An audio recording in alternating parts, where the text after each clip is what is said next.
All right, guys, back in the room. We're gonna go through a setup room because this is what I would do with you if you were here on the unit. So at St. Mary's, we have our bathrooms that all have a jetted tub, and they have a pad bag. Pad bag has kind of soaker pads, the bigger ones, underwear, a peri bottle for cleaning. Let me see if I can get the peri bottle out. Because I shouldn't assume that any of you know, but the peri bottle is for cleaning postpartum. After you go to the bathroom, it also helps if you use it while you pee. It helps with small tears not burning so much. We have our gloves right to the inside of the door. And I'm just gonna check this room because I need to do it anyway tonight for my shift. But I wanted to go through what we have here and why. So, delivery table, and we'll talk about our COVID-19 delivery procedures. Linen bag, biohazard bag. This is really a vagina lamp, that's what it is. Our little spotlight lamp for delivery or repairs or, you know, checking a cervix at night, seeing if they're ruptured, whatever, without having to turn all the lights on. We use that little light. Extra chairs that nobody will need right now because we're only allowing one support person, and if they leave, they cannot come back in. Our fob couch or our support person couch, table comes down, back flips over, and it's a super comfy couch. Our crib, not every room has a fan, but we have a few that float around that we move around. This is our crib. Everything that we need for newborns is in the inside of the drawer. Diapers, wipes, combs, soap, nail file, all that good stuff. Our safe sleep book and the tag on the crib that we went over. Our blue folder is all the mother baby information, birth certificate information, Earl Fund information, Cradle Me, all of those resources that we give. And Raising Reasers gives out board books as like a starter kit. We have our menu, we have some tissues, a phone, the pillows, the bed, PK on the bed, socks and a gown. The Panda warmer is for resuscitating a newborn. Our heart rate monitor for newborns at delivery. We always keep a stethoscope, thermometer, and a monitor system for monitoring fetal heart rate and contractions, and an IV pump and pull. So we check to make sure that the maternal head wall is set up. We have suction set up with a Yankhauser and oxygen mask, barrier mask for CPR. And then we have our monitor, which has been checked. We have to make sure that these align. So actually this isn't totally aligned. It is, I'm just gonna put you down so I can do that. Legally, in a court of law, you're responsible to make sure that your heart rate was what you said it was. And if these aren't aligned, then you are not proving that to be true. So you test the monitor, and as long as they're in line, you know that your fetal heart rate will be on point and not 5 beats off.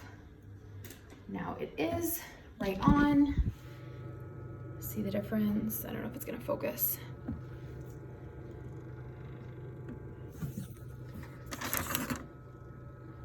So, Christ, why is it not focusing at all?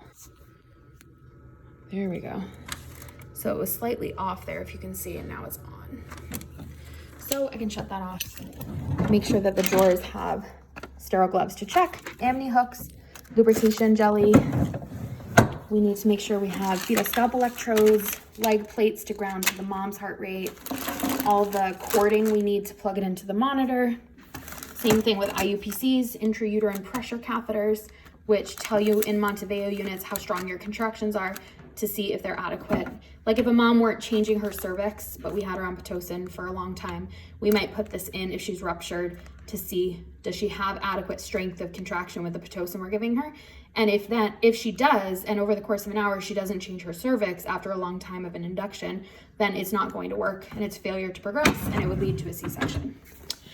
We have ultrasound gel, we have straps, extra paper, ultrasound and toco. We have an O2 SAT probe, blood pressure cuff, dilatation chart. Let me go to show you. Okay, so when you're checking a cervix, this is 1 centimeter, this is 10 centimeters. So the range in between. And this is the thickness. You can see this is thicker than this is.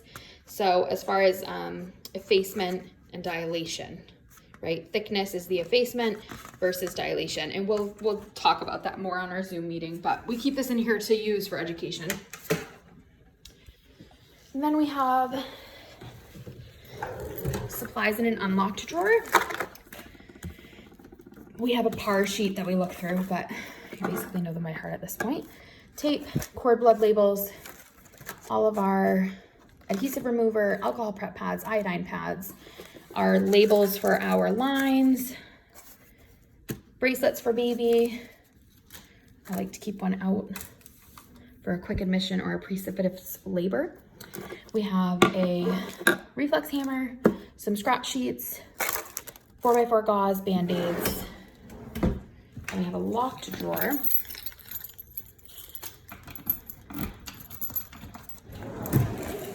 That has primary and secondary tubing, LR that is not outdated. We have 10, 5, and 3 cc syringes. We have flushes. We have multiple different IV catheters. We have vacutainers to draw labs. We have oral airways in case we have to intubate. We have